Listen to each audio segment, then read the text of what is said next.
Komedian Nina Carolina alias Mpo Alpa menghembuskan nafas terakhirnya di Rumah Sakit Darmais, Jakarta, Jumat pagi pukul 8:31 waktu Indonesia Barat. Jenazah Mpo Alpa kemudian dibawa ke rumah duka di kawasan Ciganjur, Jakarta Selatan.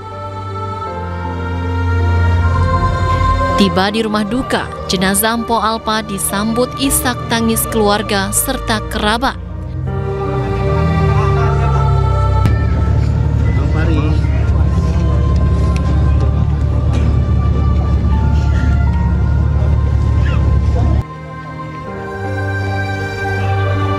Kabar duka berpulangnya Mpo Alpa disampaikan pertama kali oleh Raffi Ahmad dan Irfan Hakim dalam sebuah acara di salah satu stasiun televisi swasta. Keduanya juga langsung mendatangi rumah duka untuk bertakziah atau melayat. Raffi Ahmad menyebut Mpo Alpa sudah berjuang melawan kanker sejak 3 tahun lalu. Dalam proses pengobatannya, Mpo Alpa hamil hingga melahirkan anak kembar Oktober tahun lalu. Mpo Alpa udah sakitnya udah lama, tapi kita nggak boleh kasih tahu siapa-siapa karena memang almarhum sendiri semasa hidupnya sudah kira-kira 2 tahun 3 tahun ini melawan kanker, dan bukannya kita menutupi karena dari pihak keluarga dan dari pihak Nina juga nggak mau kasih tahu siapa-siapa. Selain Raffi Ahmad dan Irfan Hakim, sejumlah artis tanah air menyampaikan bela sungkawa atas berpulangnya Mpo Alpa. Sosok Mpo Alpa mulai dikenal publik pada tahun 2018. Saat itu videonya yang meminta diajak ke mall oleh suaminya viral di media sosial.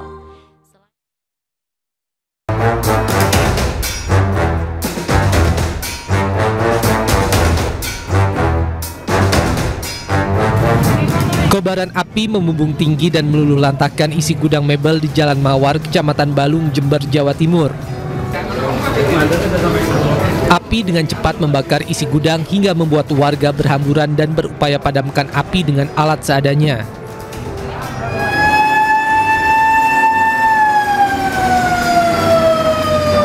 Petugas damkar Pemkab Jember tiba di lokasi langsung memadamkan api. Namun proses pemadaman sempat terkendala dengan kerumunan warga. Sejumlah warga yang rumahnya dekat dengan gudang mengevakuasi barang-barang yang masih bisa diselamatkan. Asap udah membumbung tinggi, gudang. Isinya itu ya peralatan kayak meja, kursi, elektronik nggak ada, cuma meja, kursi, sama kasur-kasur itu dari plastik, makanya kan cepet. Selama lebih dari 2 jam, api akhirnya berhasil dipadamkan. Dugaan sementara kebakaran akibat hubungan pendek arus listrik. Kalau dari penyebab yang pasti belum, tapi kita duga itu antara hubungan arus pendek, dan ini kan gudang ini atapnya tank. Terus sirkulasinya kurang dimungkinkan, panas di dalam gudang itu terlalu tinggi sehingga membakar, kebetulan yang ada di dalam gudang itu plastik. Tidak ada korban jiwa dalam peristiwa ini, namun kerugian ditaksir mencapai ratusan juta rupiah. Dari Jember, Jawa Timur, Babang Sugiarto, iNews melaporkan. Ratusan bangunan ikonik yang ada di kawasan perkebunan teh Ciater, Kabupaten Subang dibongkar oleh petugas.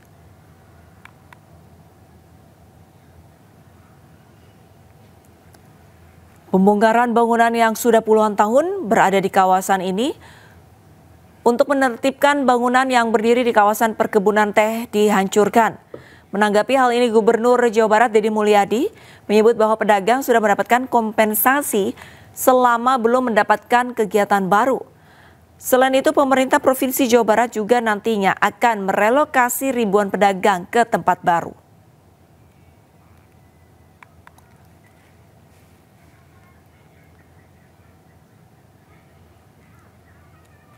Menjelang perayaan Hari Ulang Tahun ke-80 Republik Indonesia, 3 mobil anti kepresidenan dipamerkan di Kompleks Istana Kepresidenan Jakarta.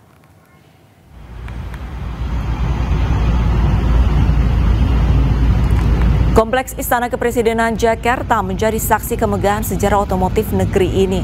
3 mobil antik kepresidenan dipamerkan kilas balik kendaraan yang pernah mengantarkan para pemimpin bangsa. Ketiganya pernah digunakan oleh Presiden Soeharto, Presiden B.J. Habibie, dan Presiden keempat Abdurrahman Wahid atau Gus Dur. 3 mobil yang mejeng adalah tipe mobil sedan keluaran tahun 1980. Mobil-mobil ini tampil gagah mencerminkan kemewahan sekaligus wibawa yang sesuai untuk kendaraan orang nomor 1 di Indonesia pada masanya.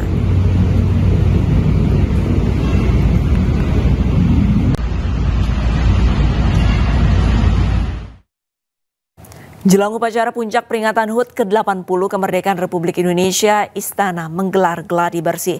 Ada yang berbeda dari formasi baris berbaris tahun ini, yaitu formasi 80 yang ditampilkan saat 17 Agustus nanti.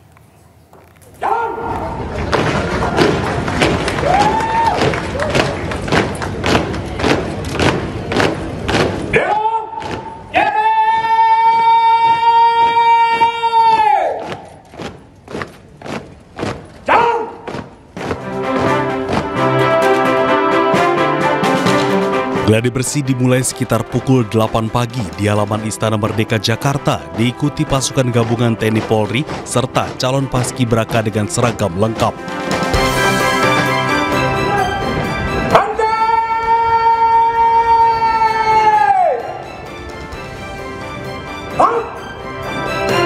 Pasukan gabungan terlebih dahulu memasuki lapangan disusul simulasi prosesi pengibaran bendera merah putih oleh calon paskibraka.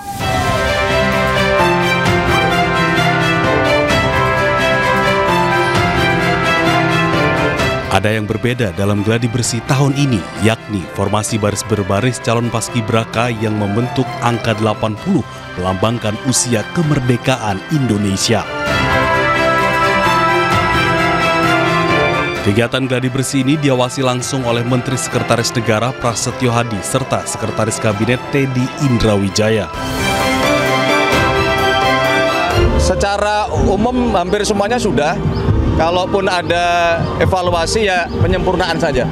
Tapi secara umum mulai dari prosesi kirap, ya, kemudian peringatan detik-detik proklamasi, termasuk adanya penampilan-penampilan baik yang menghibur di Istana Merdeka maupun atraksi-atraksi dari TNI Angkatan Udara, semuanya sudah berjalan sesuai dengan yang kita skenariokan.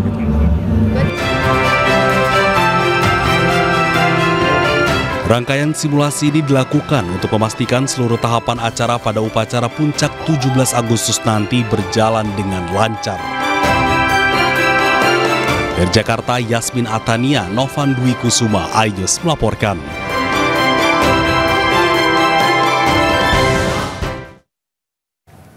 Masyarakat antusias mengikuti upacara peringatan HUT ke-80 kemerdekaan Republik Indonesia di Istana Merdeka Jakarta. Ribuan warga dari berbagai kota rela antre mengambil undangan fisik sesuai jadwal yang telah ditentukan.